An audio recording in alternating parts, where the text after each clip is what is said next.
Jesus sê soms 'n paar moeilike goed. Ons noem hierdie the hard sayings of Jesus. Markus 9 is al 'n paar van hulle. Ek lees vir jou uit Markus 9 vers 45. And if your foot causes you to stumble, cut it off. Dan gaan hy aan. If your right hand causes you to sin, cut it off. If your eye causes you to sin, pluck it out. It is better for you to enter the kingdom of God with one eye than to have two eyes. To be thrown in hell with two eyes. What a hard saying, nee, is 'n moeilike sê ding van die Here en ons moet mooi na dit kyk. Wat hy sê is as jou oog jou laat struikel, sny dit uit. Letterlik, sny dit uit. En die realiteit hier is die oog is die oorsaak van die sonde.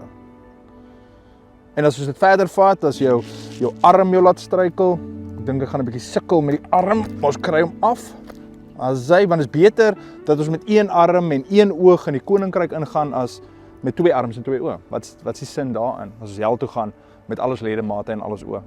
En as ons ander oog, kom ons sê ons ander oog laat ons ook struikel, dan moet ons hom ook afsny. En op die einde is ons blind. Maar ons kom agter sonde bly 'n probleem en ons moet die ander arm later afsny.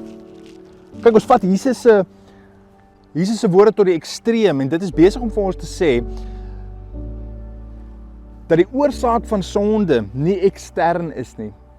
Daar's 'n dieper betekenis in hierdie teks. Die eerste dimensie van die betekenis is obvious. Neem erns met sonde. Dit wat jou laat sondig, kry dit uit jou lewe uit. Net so radikaal soos dit sou wees om 'n oog uit te ruk, so moet jy planne maak om jouself nie in situasies te laat sit waar jy struikel nie. En dit is waar, dis wat Jesus sê, maar daar's 'n dieper dimensie.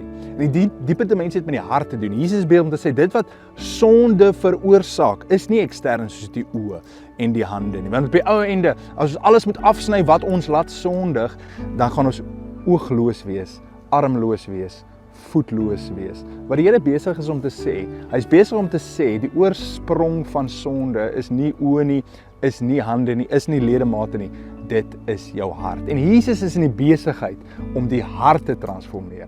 Kyk, as die hart van binne nie getransformeer is nie, gaan ons oogloos, oorloos, handloos wees op die einde, want hy moet ons hart transformeer. Dit is uit die hart waar die lewe spruit en ook sonde kom.